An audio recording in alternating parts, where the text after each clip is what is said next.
Roger-Yves Bost, champion du monde par équipe en Stockholm en 90, médaille d'argent à La Haye en 94 et Rome en 98, champion olympique par équipe à Rio de Janeiro en 2016.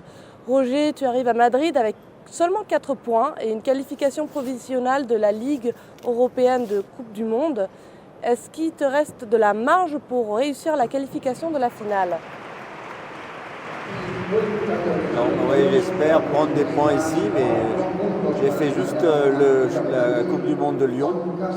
J'ai pris 4 points. Et j'ai un cheval, c'était sa première fois, la première Coupe du Monde. Et j'espère continuer à prendre des points, mais ce n'est pas vraiment l'objectif cette année.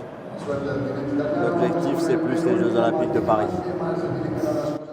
D'ailleurs, on allait vous demander, est-ce que ça serait plus la Coupe du Monde de vos priorités ou les JO ?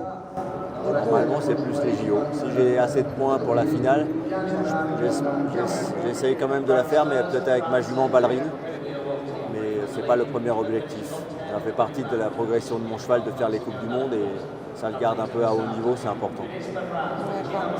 Dave de Dena, ballerine du Bilpont, quel est votre cheval avec le plus de niveau en ce moment ? En ce moment, c'est Delph qui a fait le Grand Prix à Lyon, qui est sans faute, et qui va faire le Grand Prix à Madrid. Très bien. En ce moment,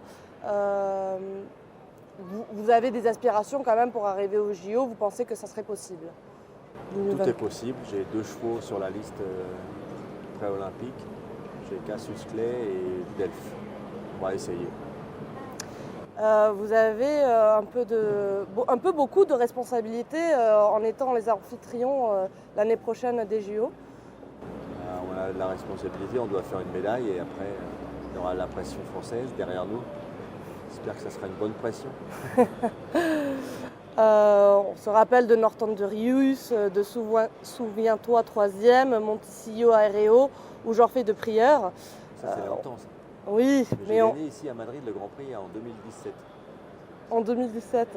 Et d'ailleurs, on les idéalise nostalgiquement parce qu'on pense que c'était vraiment des très très bons chevaux. Qu'est-ce que vous en pensez ? Oui, ils étaient super. Ça fait partie de ma première vie des chevaux.